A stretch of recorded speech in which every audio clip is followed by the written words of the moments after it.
Hello all, welcome back to English class. നമ്മൾ ഇന്ന് discuss ചെയ്യാൻ പോകുന്നത് NIOSലെ +2 ഫിഫ്ത്ത് ചാപ്റ്റർ ആയിട്ടുള്ള ഫ്യൂവൽ ഓഫ് ദ ഫ്യൂച്ചർ. വളരെ സിമ്പിൾ ആയിട്ടുള്ള ഒരു ചാപ്റ്റർ ആണിത്. എനർജിയും അതിൻ്റെ ഫ്യൂവൽ ഫോർമേഷനും അതിൻ്റെ യൂസേജസും കാര്യങ്ങളും അതിൻ്റെ ഇമ്പോർട്ടൻസും ഒക്കെയാണ് നമ്മൾ ഈ ചാപ്റ്ററിൽ ഡിസ്കസ് ചെയ്യുന്നത്. അപ്പോൾ ഇതൊരു 3 സെക്ഷൻ ആയിട്ടാണ് നമുക്ക് ഈ ചാപ്റ്റർ കൊടുത്തേക്കുന്നത്.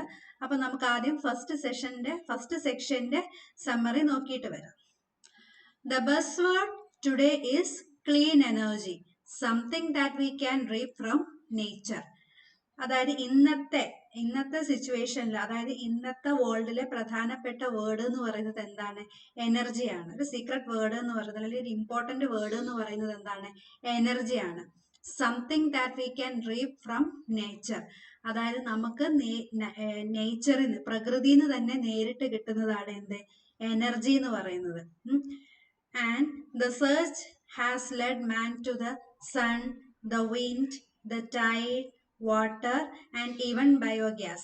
അതായത് ഈ എനർജിയെ സെർച്ച് ചെയ്തിട്ട് നമ്മുടെ ഹ്യൂമൻസിന് കിട്ടിയിട്ടുള്ള റിസൾട്ട് ആണ് അല്ലെ.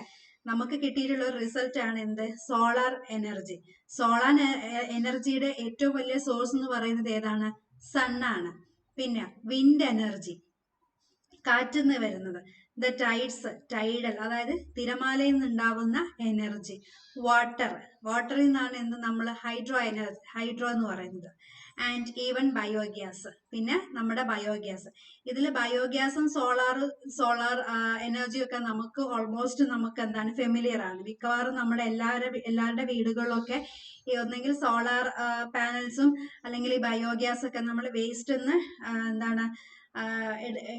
വേസ്റ്റ് ഒന്ന് ഡൈവേർട്ട് ചെയ്തിട്ട് എടുക്കുന്ന പ്രോഡക്റ്റ് ആണ് എന്ത്? ബയോഗ്യാസ്. അപ്പൊ നമുക്കത് കുക്ക് ചെയ്യാനും നമ്മുടെ വീട്ടാവശ്യത്തിനൊക്കെ ഉപയോഗിക്കുന്നതാണ്. അപ്പൊ മിക്കവരുടെയും നമുക്കിന്ന് വെരി കോമൺ ആയിട്ട് കാണാൻ പറ്റുന്നത് ഈ സോളാർ പാനൽസും ഈ ബയോഗ്യാസും. The good news is that we an idea have reasons to be proud. നമുക്ക് എപ്പോഴും ഒരു പ്രൗഡ് ആവാൻ, നമുക്ക് അഭിമാനിക്കാനുള്ള ഏറ്റവും വലിയൊരു കാര്യം എന്താണ്? അല്ലെങ്കിൽ നമ്മളെ സംബന്ധിച്ചിടത്തോളം, ഇന്ത്യൻസിനെ സംബന്ധിച്ചിടത്തോളം ഏറ്റവും അഭിമാനമുള്ള ഒരു കാര്യം എന്താണ്? Not only we do have the world's only ministry of renewable energy sources, but we are also the world 5th largest producer of wind energy. നമ്മളൊരു റിന്യൂവബിൾ എനർജിയുടെ പ്രൊഡ്യൂസേഴ്സ് മാത്രമല്ല, നമ്മൾ ലോകത്തിൽ തന്നെ ഏറ്റവും സോഴ്സ്, അതായത് largest produce of wind energy. അതായത് നമ്മൾ കാറ്റിൽ നിന്നും എനർജി പ്രൊഡ്യൂസ് ചെയ്യുന്നതിൽ നമുക്ക് ഇന്ത്യക്ക് ഇന്ന് ലോകത്തിലെ 5ാം സ്ഥാനത്താണ് നമ്മൾ ഉള്ളതെന്നാണ് പറയുന്നത്. Wind energy is derived through a process where wind is used to generate mechanical power of electricity. അതായത് ഈ വിൻഡ് എനർജി എന്ന് പറയുന്നത് എന്താണ്? വിൻഡ് എന്ന് പറഞ്ഞാൽ കാറ്റ് അല്ലെ. അപ്പൊ ഈ കാറ്റിൽ നിന്ന് ഡിറൈവ് ചെയ്തിട്ടുണ്ടാവുന്ന ഒരു എനർജിയാണ് wind energy. Is derived through a process where wind is used to generate mechanical power of electricity. ഇതിൽ നിന്ന് എന്താണ്? ഈ കാറ്റിൽ നിന്ന് നമുക്ക് ഇലക്ട്രിസിറ്റി പ്രൊഡ്യൂസ് ചെയ്യാന്നുള്ള ഒരു കോൺസെപ്റ്റ് ആണ് എന്ത്? ഈ wind energy. Wind turbines convert to kinetic energy in the wind into the mechanical power which can be used for specific task. അതായത് വിൻഡ് ടർബൈൻസ്, ഇപ്പൊ നമ്മൾ ചില തമിഴ്നാട് ഭാഗത്തൊക്കെ പോകുമ്പോൾ നിങ്ങളൊക്കെ കണ്ടിട്ടുണ്ടാവും, വലിയ കാറ്റാടി അല്ലെ. അത് ടർബൈൻസ് കറങ്ങുന്ന ആ ടർബൈൻസ് കൺവേർട്ട് ചെയ്തിട്ടില്ലേ, വിൻഡിൽ നിന്ന് കൺവേർട്ട് ചെയ്തിട്ട് കൈനറ്റിക് എനർജി ആയിട്ട് കൺവേർട്ട് ആവും. എന്നിട്ട് അത് മെക്കാനിക്കൽ പവർ ആയിട്ട് അത് ഇലക്ട്രിസിറ്റിയിലോട്ട് കൺവേർട്ട് ചെയ്യാണ് ചെയ്യുന്നത്. Which can be used for specific task such as grinding, grain or pumping water. പക്ഷെ അതൊരു സ്പെസിഫിക് ആയിട്ടുള്ള ടാസ്കിൽ മാത്രമേ നമുക്ക് അത് ഉപയോഗിക്കാൻ പറ്റൂ. For example grinding, grain, pumping water. അതായത് മെയിനായിട്ട് നമ്മൾ കൃഷിയായിട്ട് ബന്ധപ്പെട്ട കാര്യങ്ങൾക്കാണ് കൂടുതലായിട്ട് എന്ത് ചെയ്യുന്നത്? നമ്മൾ ഈ ഒരു വിൻഡ് എനർജി നമ്മൾ കൂടുതലായിട്ട് ഉപയോഗിക്കുന്നത്. A generator converts the mechanical power into electricity. എന്നിട്ട് ഈ ജനറേറ്റർ ആണ് എന്ത്? കൺവേർട്ട് ചെയ്യുന്നത്. ഒരു മെക്കാനിക്കൽ പവർ വെച്ചിട്ട് എന്ത് ചെയ്യുന്നത്? ഇലക്ട്രിസിറ്റിയിലോട്ട് എന്ത് ചെയ്യാണ്? കൺവേർട്ട് ചെയ്യാണ്.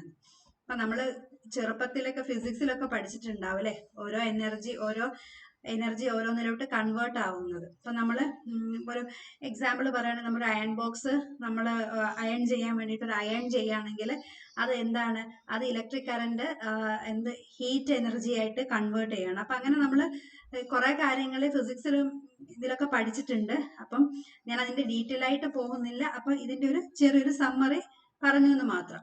Since recorded history, wind power has been used to move ships, grain and pump water. പിന്നെ ഈ വിൻഡ് പവർ മെയിൻ ആയിട്ട് ഉപയോഗിക്കുന്ന കൃഷി ആവശ്യത്തിനാണെങ്കിൽ പോലും ഷിപ്പിന്റെ പ്രവർത്തനത്തിന്, ഗ്രൈൻഡിങ് ഗ്രെയിൻസിന്റെ പ്രവർത്തനത്തിനൊക്കെ പമ്പിങ് വാട്ടറിന്റെ പ്രവർത്തനത്തിന്, കൃഷി ആവശ്യത്തിന്, ഇതിനൊക്കെ എന്ത് ചെയ്യുന്നുണ്ട്, നമ്മൾ ഈ വിൻഡ് എനർജി ഉപയോഗിക്കുന്നുണ്ട് എന്നാണ് പറയുന്നത്. There is evidence that wind energy was used to propel boats along the Nile as early 5000 BC. അതായത് ഹിസ്റ്ററി പറയുന്നത് എന്താണെന്ന് വെച്ചാൽ ഈ വിൻഡ് എനർജി വളരെ പണ്ട് കാലത്ത് തന്നെ എന്ത് ചെയ്തിട്ടുണ്ട്, ആളുകൾ നൈൽ നദിയുടെ തീരത്തുള്ള ആളുകൾ ക്രിസ്തുവിനും ഏകദേശം 5000 വർഷങ്ങൾക്ക് മുമ്പ് തന്നെ ഇത് ഉപയോഗിച്ചിട്ടുണ്ട് എന്നാണ് പറയുന്നത്.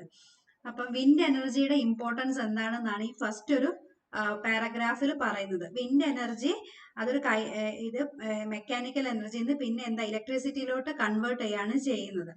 അപ്പൊ ഇതിന്റെ മെയിൻ സോഴ്സ് എന്ന് പറയുന്നത് വിൻഡിന്ന് പ്രൊഡ്യൂസ് ചെയ്യുന്നത് കൊണ്ടാണ് ഇതിനെ എന്ത് പറയുന്നത്, വിൻഡ് എനർജി എന്ന് നമ്മൾ പറയുന്നത്.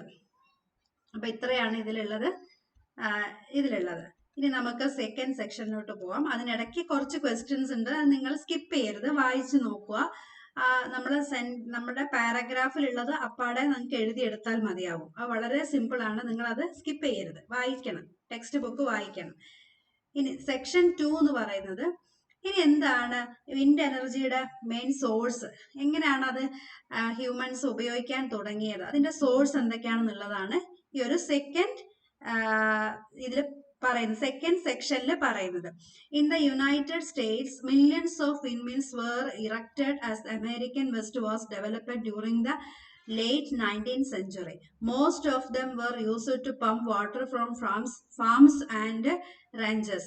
അതായത് യുണൈറ്റഡ് സ്റ്റേറ്റ്സിൽ, നമ്മുടെ ഇന്നത്തെ അമേരിക്കയില് millions of windmills were erected as the American West was developed during the late 19th century. അതായത് വെസ്റ്റ് അമേരിക്ക എന്താ പറയുക, ആളുകൾ ഡെവലപ്പ് ചെയ്തപ്പോഴേക്ക് എന്താണ്, അതായത് 19ാം നൂറ്റാണ്ടിന്റെ അവസാന ഘട്ടത്തിൽ ഒരുപാട് വിൻഡ് മിൽസ് ഇവര് ഉപയോഗിച്ചിട്ടുണ്ടായിരുന്നു എന്നാണ് പറയുന്നത്. Most of them were used to pump water for farms and ranches. അതായത് ഇവർ എന്തിനു വേണ്ടിയിട്ടാണ് വിൻഡ് എനർജി ഉപയോഗിച്ചത്, അല്ലെങ്കിൽ വിൻഡ് മിൽസ് ഉപയോഗിച്ചത് എന്തിനു വേണ്ടിയിട്ടാ, അതായത് ഇവരുടെ കാർഷിക ആവശ്യങ്ങൾക്കും ഫാംസിലേക്കൊക്കെ വേണ്ടിയിട്ട് വാട്ടർ പമ്പ് ചെയ്യാൻ വേണ്ടിയിട്ടാണ് ഇവരെന്ത് ചെയ്യുന്നത്, ഈ വിൻഡ് എനർജി കൂടുതലായിട്ടും ഉപയോഗിച്ചിട്ടുള്ളത്. By 1910 wind turbine generates were producing electricity in many European countries. അങ്ങനെ അവിടുന്ന് 1910 ആയപ്പോഴേക്ക് വിൻഡ് ടർബൈൻ വെച്ചിട്ട് ജനറേറ്റേഴ്സ് പ്രൊഡ്യൂസ് ചെയ്യുന്ന ഇലക്ട്രിസിറ്റി എന്ത് ചെയ്തിട്ട് ഒരുപാട് യൂറോപ്യൻ കൺട്രീസിലേക്കൊക്കെ എന്ത് ചെയ്ത് ഇത് എല്ലാവരും ഉപയോഗിക്കാൻ, യൂറോപ്യൻ കൺട്രീസിലുള്ള ആളുകളൊക്കെ എന്ത് ചെയ്തു, ഉപയോഗിക്കാൻ തുടങ്ങി. യൂറോപ്യൻ കൺട്രീസും ഇത് കണ്ടിട്ട് ഉപയോഗിക്കാൻ തുടങ്ങി. And while today one associates windmills with Netherlands where they are used pumping water in Denmark, that wind is effective source of energy. അപ്പൊ എന്താണ് ഇന്നത്തെ സിറ്റുവേഷനിൽ one associate windmills with Netherlands where they are used to pumping water, it is in Denmark. അതായത് ഒരു രാജ്യത്തിൽ നിന്ന് വേറൊരു രാജ്യത്തിലേക്ക് water സപ്ലൈക്ക് വേണ്ടിയിട്ടൊക്കെ എന്ത് ചെയ്യുന്നുണ്ട്, നമ്മുടെ ഈ വിൻഡ് എനർജി നല്ല എഫക്റ്റീവ് ആയിട്ട് അവർ ഉപയോഗിക്കുന്നുണ്ട്. അപ്പൊ എന്താണ് വിൻഡ് എന്ന് പറയുന്നത്, എന്താണ് ഒരു എഫക്റ്റീവ് ആയിട്ടുള്ള ഒരു സോഴ്സ് ഓഫ് എനർജിയാണ്. നെതർലാൻഡ്സും ഡെൻമാർക്കും ഒക്കെ ഉപയോഗിക്കുന്നുണ്ട്. അവർ അങ്ങോട്ടും ഇങ്ങോട്ടും വാട്ടർ സപ്ലൈസിനൊക്കെ ഉപയോഗിക്കുന്ന എനർജിയുടെ മെയിൻ സോഴ്സ് എന്ന് പറയുന്നത് എന്താണ്, വിൻഡ് എനർജിയാണ്. ഇനി ക്ലോസ് ടു ഹോം, എന്താ ക്ലോസ് ടു ഹോം എന്ന് പറഞ്ഞാൽ നമ്മുടെ രാജ്യത്തിലേക്ക് വരികയാണെങ്കിൽ, നമ്മുടെ ഇന്ത്യയുടെ കാര്യം എടുത്ത് നോക്കുകയാണെങ്കിൽ, Tamil Nadu was among the first in India to give fillip to win energy over 10 years ago and continue to be a leader. അതായത് നമ്മുടെ ഇന്ത്യയിലാണെങ്കിലും ഈ വിൻഡ് എനർജി കൂടുതലായിട്ടും അല്ലെങ്കിൽ ആദ്യം തന്നെ ഉപയോഗിച്ചു തുടങ്ങിയിട്ടുള്ളൊരു സ്റ്റേറ്റ് എന്ന് പറയുന്നത് നമ്മുടെ അടുത്തുള്ള അയൽ സംസ്ഥാനമായിട്ടുള്ള തമിഴ്നാടുമാണ്. അതായത് ഒരു 10 വർഷത്തോളത്തിന് മുമ്പായിട്ട് അവർ ഇതൊരു സംഭവം എന്തായിട്ടുണ്ട്, ഈ വിൻഡ് എനർജി അവർ പ്രൊഡ്യൂസ് ചെയ്യും, അത് അവരുടെ കാർഷിക ആവശ്യത്തിന് വേണ്ടി ഉപയോഗിക്കുകയും ചെയ്യുന്നുണ്ട്. ഇന്നും അവരത് കണ്ടിന്യൂ ചെയ്യുന്നുണ്ട്. അതുകൊണ്ട് തന്നെ അവർ ഇന്നും അതിന്റെ ലീഡർ ആയിട്ട് തന്നെ അല്ലെ, അതായത് അവരാണ് ഫസ്റ്റ് പ്രൊഡ്യൂസേഴ്സ്. ഏറ്റവും കൂടുതൽ പ്രൊഡ്യൂസ് ചെയ്യുന്ന വിൻഡ് എനർജി പ്രൊഡ്യൂസ് ചെയ്യുന്നതിന്റെ ലീഡർഷിപ്പും അവർക്ക് തന്നെയാണ് ഉള്ളത്. Nearly half of India's nearly 2000 megawatt of installed capacity from wind energy comes from Tamil Nadu. അതായത് ഇന്ത്യയിൽ ഉൽപ്പാദിപ്പിക്കുന്ന വിൻഡ് എനർജിയുടെ ഒരു അളവാണ്, നമ്മുടെ ഈ വിൻഡ് എനർജിയുടെ പ്രൊഡ്യൂസ് ചെയ്യുന്നതിന്റെ അളവാണ് 2000 മെഗാവാട്ട്സ് ഇൻസ്റ്റാൾഡ് കപ്പാസിറ്റിയിൽ ഇന്ന് ഇന്ത്യയിൽ പ്രൊഡ്യൂസ് ചെയ്യുന്നതിനും കൂടുതലും നമുക്ക് കിട്ടുന്നത് എവിടെ നിന്നാണ്, തമിഴ്നാട്ടിൽ നിന്നാണ് പറയുന്നത്. Wind turbines have been decorating our landscape near Madura and beyond. അതായത് തമിഴ്നാട്ടിലുള്ള ഇപ്പം നിങ്ങളൊക്കെ കണ്ടിട്ടുണ്ടോന്ന് അറിയില്ല, നമ്മൾ ഈ മധുര ഭാഗത്തൊക്കെ പോകുമ്പോൾ പിന്നെ റോഡിലൂടെ ഇങ്ങനെ പോകുമ്പോൾ നമുക്ക് അപ്പുറം ഇപ്പുറമൊക്കെ ആയിട്ട് നല്ല ഒഴിഞ്ഞ സ്ഥലങ്ങളൊക്കെ കാണാം. അപ്പോൾ വിൻഡ് മിൽസും ഈ ടർബൈൻസും ഒക്കെ എപ്പോഴും ഇങ്ങനെ കറങ്ങുന്നതൊക്കെ കാണാം. അപ്പൊ അതിനെ ഈ ഇതെന്താ ഡെക്കറേറ്റിംഗ് എന്നാ പറയുന്നത്, ഭയങ്കര ഭംഗിയുള്ളൊരു കാഴ്ചയാണത്. അപ്പൊ ഇന്നും അവരത് പ്രൊഡ്യൂസ് ചെയ്യുന്നുണ്ട് എന്ന് പറയുന്നു. മധുര ആ ഭാഗത്തൊക്കെ അവർ കൃഷി ആവശ്യത്തിന് വേണ്ടിയിട്ട് കൂടുതലായിട്ടും ഇത് പ്രൊഡ്യൂസ് ചെയ്യുന്നുണ്ട് എന്നാണ് പറയുന്നത്. In Chennai, at the Center for Wind Energy Technology, research is done to check out various wind sites where wind energy can be tapped.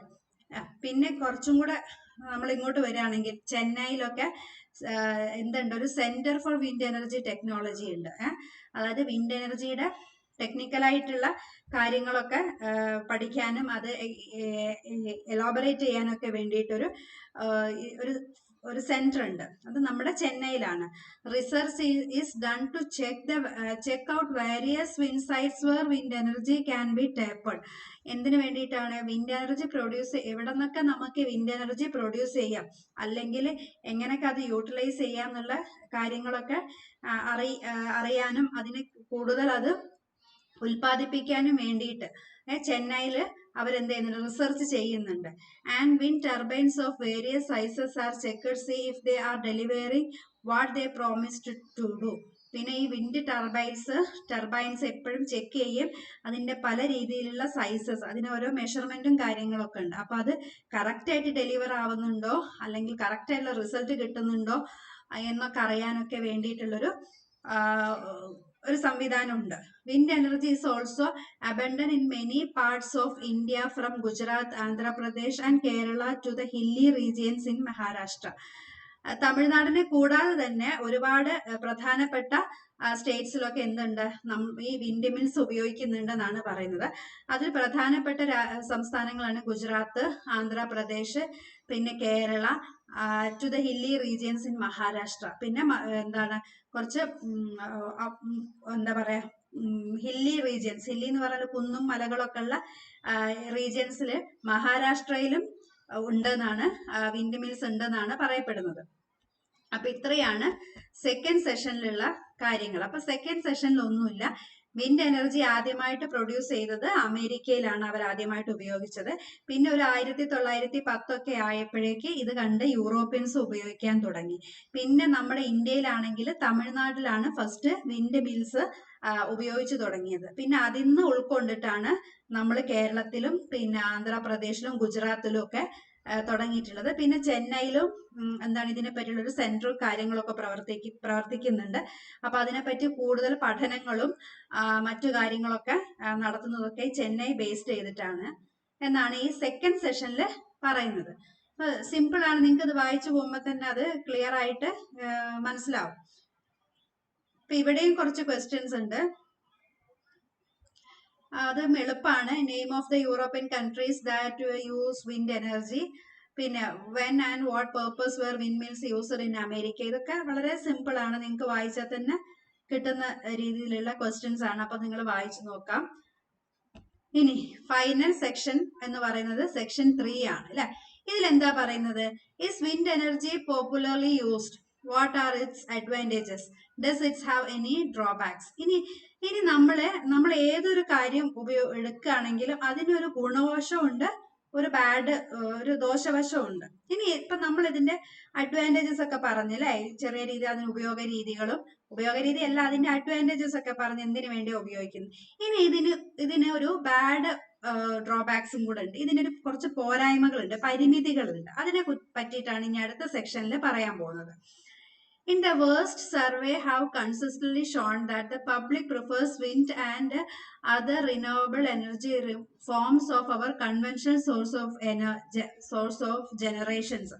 അതായത് ഇത് അത്ര ഒരു വളരെ യൂസ്ഫുൾ ആയിട്ടുള്ള ഒരു മെത്തേഡ് അല്ല എന്നാണ് ചില സർവേകൾ പറയുന്നത്. ഇതിനെപ്പറ്റി പഠനം നടത്തിയപ്പോൾ അതായത് നമ്മുടെ അടുത്തൊരു ജനറേഷന് കൊടുക്കാൻ പറ്റിയ ഒരു നല്ലൊരു സോഴ്സ് ഓഫ് എനർജി അല്ല എന്നാണ് പറയുന്നത്. Wind energy is free renewable resources, അതായത് ഇത് ഫ്രീ ആണ്, നമുക്ക് റിന്യൂവബിൾ ചെയ്യാൻ പറ്റുന്ന അല്ലെ, ഉൽപ്പാദിപ്പിക്കാൻ പറ്റുന്ന ഒരു എനർജിയാണ്. So no matter how much it's used today there will still be the same supply in the future. അതുകൊണ്ട് തന്നെ ഇത് ഭാവിയിലേക്ക് വീണ്ടും നമുക്ക് എന്ത് ചെയ്യാൻ പറ്റും, സപ്ലൈ ചെയ്യാൻ പറ്റും. പിന്നെയോ wind energy is also source of clean non polluting electricity. പിന്നെ ഇതെന്താണ്, wind energy is also source of clean or non polluting electricity. അതൊരു പൊല്യൂഷനോ അല്ലെങ്കിൽ വേറെ പരിസ്ഥിതിക്ക് ദോഷങ്ങളൊന്നും ചെയ്യാതെ ഒരു പ്യുവർ ആയിട്ടുള്ള ഒരു ഇലക്ട്രിസിറ്റി ഇതിൽ നിന്ന് നമുക്ക് പ്രൊഡ്യൂസ് ചെയ്യാൻ പറ്റും. Unlike conventional power plants, wind plants emit no air pollution or greenhouse gases. അതായത് ഇതിന്റെ പവർ പ്ലാന്റ്സ് ഒന്നും വിൻഡ് പ്ലാന്റ്സ് ഒന്നും എമിറ്റ് ചെയ്യുന്ന പറഞ്ഞാൽ പുറന്തള്ളപ്പെടുന്നില്ല. ഒരു രീതിയിലുള്ള ഗ്യാസസ് ഒന്നും അന്തരീക്ഷത്തിനെ മലിനീകരിക്കുന്ന രീതിയിലുള്ള ഒരു ഗ്യാസസ് ഒന്നും ഇത് എന്ത് ചെയ്യുന്നില്ല, ഇത് എമിറ്റ് ചെയ്യപ്പെടുന്നില്ല എന്നാണ് പറയുന്നത്. അപ്പൊ ഇതിൽ ഫസ്റ്റ് പാരഗ്രാഫിൽ പറയുന്നത് ഇതിന്റെ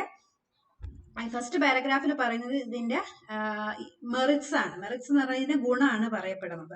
അപ്പൊ ഇതുകൊണ്ട് പരിസ്ഥിതിക്ക് വലിയ ദോഷമൊന്നുമില്ല. ഇത് അടുത്ത ജനറേഷൻസിനും കൂടെ ഉപയോഗിക്കാൻ പറ്റുന്ന രീതിയിലുള്ള ഒരു സോഴ്സ് ഓഫ് എനർജി ആണ് എന്നാണ് പൊതുവെ എല്ലാവരും പറയപ്പെടുന്നത്. ഇനി in 1990 California wind power plants offset the emission of more than 2.5 billion pounds of carbon dioxide and 15 million pounds of the pollutants that would have otherwise been produced. It would take a forest of 19 million to 175 million trees to provide the same air quality. ഇനി ഇതിൽ പറയുന്നത് എന്താണ്, 1990 കാലിഫോർണിയയിൽ എന്താണ് ഒരു wind power plants of the emission of more than 2.5 billion pounds of carbon dioxide. അവരുടെ ഒരു അഭിപ്രായത്തിൽ ഈ വിൻഡ് പവർ എന്ത് ചെയ്യുന്നുണ്ട്, എമിറ്റ് ചെയ്യുന്നുണ്ട്. എന്താണ്, wind power plants emit 2.5 billion pounds of carbon dioxide ഇവർ എന്ത് ചെയ്യുന്നുണ്ട്, എമിഷൻ ചെയ്യുന്നുണ്ട്. And 15 millions of pound of pollutants that would have otherwise been produced. അപ്പൊ ഇതെന്താണ്, ഇത് 15 മില്യൺ പൗണ്ടോളം എന്താണ് പൊല്യൂഷൻ ഉണ്ടായിട്ട് പോലും അവരതിനെ റിക്കവർ ചെയ്യുന്നുണ്ട് എന്നാണ് പറയുന്നത്. It would take forest of 19 million to 175 million trees to provide the same air quality. അപ്പൊ അതിന് ഇത് എന്തിന് എത്രയ്ക്ക് ഉദാഹരണമാണെന്ന് ഇവര് പറയുന്നത്, അതായത് 90 million to 175 million tree provide ചെയ്യുന്ന അത്രയും സെയിം എയർ ക്വാളിറ്റിയിലുള്ള അത്രയും കാർബൺ ഡൈ ഓക്സൈഡ് ഇത് എന്ത് ചെയ്യുന്നുണ്ട്, എമിറ്റ് ചെയ്യുന്നുണ്ട് എന്നാണ് പറയപ്പെടുന്നത്. Some have voiced concern over the noise produced by rotor blades, aesthetic impact, and play of birds that fly into the rotors. Most of these problems due to exist in India as wind farms are located to remote areas, or the problems have already been resolved through technological development. ആദ്യത്തേത് രണ്ടാമത്തെ പാരഗ്രാഫിൽ കാലിഫോർണിയയിൽ ഉണ്ടായിട്ടുള്ള ഒരു ചെറിയൊരു പൊല്യൂഷനെ കുറിച്ച് മാത്രമേ പറയുന്നുള്ളൂ. പക്ഷെ രണ്ടാമത്തെ ഇതിൽ പറയുന്നത് എന്താണ്, ഇതിന്റെ ഒരു ദോഷവശം എന്താന്ന് വെച്ചാല് some have voiced concern of the noise produced by rotor blades. അതിന്റെ ബ്ലേഡ്സ് കറങ്ങുമ്പോൾ ചെറിയൊരു വോയിസ് ഉണ്ടാവും എന്നാണ് പറയപ്പെടുന്നത്. Aesthetic impact and the flight of birds that fly in to the rotors. അതായത് ബേർഡ്സും കാര്യങ്ങളൊക്കെ അതിൽ കൂടെ ഫ്ലൈ ചെയ്ത് പോകുമ്പോൾ തട്ടുമ്പോഴൊക്കെ അപകടങ്ങളും കാര്യങ്ങളൊക്കെ ഉണ്ടാവും എന്നാണ് പറയപ്പെടുന്നത്. Most of these problems do not exist in India as wind farms are located in remote areas. അതുകൊണ്ട് തന്നെയാണ് നമ്മൾ എന്താ ജനവാസ മേഖല അല്ലാത്ത സ്ഥലത്ത് അല്ലെ കുറച്ചും കൂടെ റിമോട്ട് ആയിട്ടുള്ള സ്ഥലങ്ങളിലൊക്കെ ഈ വിൻഡ് മിൽസും ഈ ടർബൈൻസും ഒക്കെ വെക്കുന്നത് എന്നാണ് പറയപ്പെടുന്നത്. അതാണ് ഒരു reason. have already been solved though technological development. പക്ഷെ ഇപ്പം ടെക്നോളജി ഒരുപാട് ഡെവലപ്പ് ചെയ്തിട്ടുണ്ട്. ഇപ്പൊ ഇത്തരത്തിലുള്ള എന്താ പറയാ പ്രശ്നങ്ങളൊക്കെ സോൾവ് ചെയ്ത് വരുന്നുണ്ട് എന്നാണ് പറയപ്പെടുന്നത്. The major challenge to use wind as a source of power is that it's intermittent and it does not always blow when electricity is needed. The major challenge to use wind source of power is that intermittent and does not always blow when electricity is needed. അതായത് നമുക്ക് അല്ലാതെ കിട്ടുന്ന ഇലക്ട്രിസിറ്റിയുടെ അത്രത്തോളം എന്താ പറയാ ഒരു ഗുണമുള്ള ഒരു സോഴ്സ് ഓഫ് എനർജി അല്ല എന്നാണ് അതിന്റെ ഒരു ചെറിയൊരു മോശവശമാണ്. The fact remains that wind is the fastest growing source of electricity generation in the world and who knows might have been a lucrative carrier for many. അതായത് എന്നിരുന്നാലും ഭാവിയിലേക്ക് നമ്മുടെ വരുന്ന തലമുറയ്ക്ക് കൊടുക്കാൻ പറ്റുന്ന ഏറ്റവും നല്ലൊരു സോഴ്സ് ഓഫ് എനർജിയാണ് എന്ത് ഈ വിൻഡ് എനർജി എന്ന് പറയുന്നത്. അതുപോലെ തന്നെ ഒരുപാട് ആൾക്ക് എന്താണ് ലുക്രേറ്റീവ് കാരിയർ, ഇത് കാരണം ഒരുപാട് ആൾക്കാർക്ക് ജോലി സാധ്യതകളും ഒക്കെ ഉണ്ടാവാൻ സാധ്യതയുള്ള ഒരു ഫീൽഡാണ് ഈ വിൻഡ് മില്ലും ഈ വിൻഡ് എനർജിയും. ഇത്രയാണ് നമ്മുടെ ഈ ഒരു ചാപ്റ്ററിൽ പറയുന്നത്. വളരെ സിമ്പിൾ ആണ്. വിൻഡ് എനർജി എന്താണ്, അത് നമ്മളെ കാറ്റിൽ നിന്നാണ് പ്രൊഡ്യൂസ് ചെയ്യുന്നത്. അതിന്റെ ഗുണങ്ങളും ദോഷവശങ്ങളും മാത്രം നമ്മൾ പഠിച്ചാൽ മതി. നോട്ട്സ് തരുമ്പോൾ വേറെ ഒരു ബുദ്ധിമുട്ടുള്ള കാര്യങ്ങളൊന്നുമില്ല. വളരെ സിമ്പിൾ ആണ്. നിങ്ങൾക്ക് വായിച്ചാൽ തന്നെ കാര്യങ്ങൾ മനസ്സിലാവും. ഇനി ഇതിന്റെ ക്വസ്റ്റ്യൻ ആൻസേഴ്സ് നമ്മൾ തരും. ഇനി ഇവിടെ ഒരു 3 അഡ്വാൻറ്റേജസും ഒരു 3 വീക്ക്നെസ്സും അതിനുള്ളൊരു സൊല്യൂഷനും നമ്മൾ കണ്ടെത്തണം. അത് നോട്ട്സിലുണ്ട്, നിങ്ങൾ വായിച്ചാൽ മതി. അത് ഒന്ന് പഠിച്ചു വെക്കണം, എക്സാമിന് എന്തായാലും വരുമെന്ന് പ്രതീക്ഷിക്കുന്ന. ഇനി അടുത്ത നമുക്കൊരു ദ പാസീവ് വോയിസ് എന്ന് പറഞ്ഞൊരു ചെറിയൊരു ഗ്രാമർ പോർഷൻ വന്നിട്ടുണ്ട്. നമുക്ക് അതൊന്ന് നോക്കാം. ഇപ്പം ഇവിടെ നമ്മളൊരു സെന്റൻസ് കൊടുത്തിട്ടുണ്ട്. നമ്മൾ പഠിച്ച ചാപ്റ്ററിലുള്ള സെന്റൻസ് എന്നാണ് wind turbines convert the kinetic energy in the wind. അതായത് വിൻഡ് ടർബൈൻസ് കൺവേർട്ട് ചെയ്യുന്നു എന്താണ് kinetic energy in the wind. കാറ്റിൽ നിന്ന് കൈനറ്റിക് എനർജി ഇത് കൺവേർട്ട് ചെയ്യുന്നു. അടുത്ത് survey have shown that the public prefers wind energy. We uses the passive voice to say what happens to the subject. അതായത് നമ്മൾ ഇവിടെ ഒരു പാസീവ് വോയിസ് ഓഫ് ഫോം ആണ് ഇവിടെ ഉപയോഗിച്ചിട്ടുള്ളത്.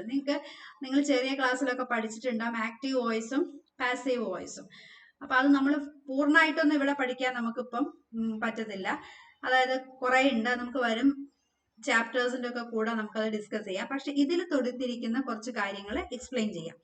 Wind energy was used to propel boats along the Nile. In the United States, millions of windmills were erected. ഈ രണ്ട് സെന്റൻസിൽ രണ്ടാമത്തെ സെന്റൻസിൽ യുണൈറ്റഡ് സ്റ്റേറ്റ്സിൽ millions of wind mills were erected. ഒരുപാട് millions of wind mills erect ചെയ്തിട്ടുണ്ട്, പുറന്തള്ളപ്പെട്ടിട്ടുണ്ട്. ഇവിടെ നിങ്ങൾ പാസീവ് ഇസ് ബി, അതായത് പാസീവ് എന്ന് പറയുന്നത് ബി ഫോം ആണെങ്കിൽ, ബി ഫോം എന്ന് പറയുന്നത് ഇസ്, ആം, ആർ, ഇതിനെയാണ് നമ്മൾ ബി ഫോം എന്ന് പറയുന്നത്. അതായത് പാസീവ് ഫോമിൽ ഇസ്, വാസ്, ഹാവ് ബീൻ ആണെങ്കിൽ past participle done, seen, cleaned ഇത് ആഡ് ചെയ്യണം. അതായത് എന്താ ഈ പാസ്റ്റ് പാർട്ടിസിപ്പിൾ എന്ന് പറഞ്ഞിട്ടുണ്ടെങ്കിൽ വെർബിന്റെ മൂന്നാമത്തെ ഫോം ആണ്. ഒരു എക്സാമ്പിൾ പറയാം. I cleaned the room. ഞാൻ റൂം ക്ലീൻ ചെയ്തു. ഇനി ഞാനിതൊരു പാസ്റ്റ് പാർട്ടിസിപ്പിളിലോട്ട് പറയുകയാണെങ്കിൽ എന്താണ് I have cleaned the room. അപ്പൊ നമ്മൾ ഈ പാസ്റ്റ് പാർട്ടിസിപ്പിളിന്റെ കൂടെ എപ്പോഴും ഒരു ഹാവ് എന്തായാലും വരും. When uses the passive who or what causes the action is often unknown or unimportant. നമുക്ക് അറിയത്തില്ല ആ ഒരു സെന്റൻസ് ഇമ്പോർട്ടന്റ് ആണോ അല്ലയോ എന്നുള്ളത് നമുക്ക് അറിയത്തില്ല. പക്ഷെ നമ്മളത് പാസ്റ്റ് പാർട്ടിസിപ്പിളിലാണ് പറയുന്നത് എന്നാണ് പറയുന്നത്. അതായത് നമുക്ക് ഇപ്പൊ ഇവിടെ നിങ്ങൾക്ക് എക്സാമ്പിൾ പറയുമ്പോൾ നിങ്ങൾക്ക് അത് കൂടുതൽ മനസ്സിലാവും. Find 3 instances where passive voice has been used in the passage. Write down the sentence. Fill in the blanks using passive form of the verb given in bracket. നമ്മൾ ഇതിന് കറക്റ്റ് ആയിട്ടൊരു പാസീവ് ഫോം എഴുതാനാണ് പറഞ്ഞത്. ഇത് how butter is made, നമ്മൾ എങ്ങനെയാണ് ഒരു butter ഉണ്ടാക്കുന്നത് എന്നാണ് പറയുന്നത്. ഇവിടെ നിങ്ങൾ cream dash churn and milk fat dash collect, ഇവിടെ നമ്മൾ വെർബിന്റെ കൂടെ നമ്മൾ എന്ത് ചേർത്ത് കൊടുക്കും? ഇസും വാസും ഒക്കെ ചേർത്ത് കൊടുക്കണം. അപ്പൊ ഇത് പാസ്റ്റ് ഫോമിലാണ്, സിമ്പിൾ പാസ്റ്റ് ഫോമിലാണ് ഇത് എഴുതേണ്ടത്. പക്ഷെ പാസീവ് ഫോം വരുമ്പോൾ നമ്മൾ ഒന്നുകിൽ ഇസോ വാസോ ചേർത്ത് കൊടുക്കണം. പക്ഷെ ഈ ബട്ടർ ഉണ്ടാക്കുന്ന എന്നുള്ളത് എന്താണ്? എപ്പോഴും സ്ഥിരമായിട്ട് നടക്കുന്ന ഒരു കാര്യമാണ്. അതുകൊണ്ട് നമുക്ക് ഇതിന് സിമ്പിൾ പ്രസന്റ് ഫോമിൽ എഴുതാം. അപ്പൊ അതിനിവിടെ നിങ്ങളത് വായിച്ചു നോക്കുമ്പോൾ ഇതിന്റെ ആൻസർ ഇവിടെ കൊടുത്തിട്ടുണ്ട്, നമ്മുടെ ടെക്സ്റ്റിന്റെ ബാക്കിൽ തന്നെ കൊടുത്തിട്ടുണ്ട്. Is churned, is collected, is whipped. അതായത് ഇത് മിൽക്ക് കളക്ട് ചെയ്തു, അല്ലെങ്കിൽ ഫസ്റ്റ് മിൽക്ക് നമ്മൾ കളക്ട് ചെയ്യും. ഇങ്ങനെയുള്ള കാര്യങ്ങൾ പറയാനാണ് നമ്മൾ പാസീവ് വോയിസും അതിന്റെ കൂടെ തന്നെ ആക്റ്റീവ് വോയിസും ഉണ്ട്.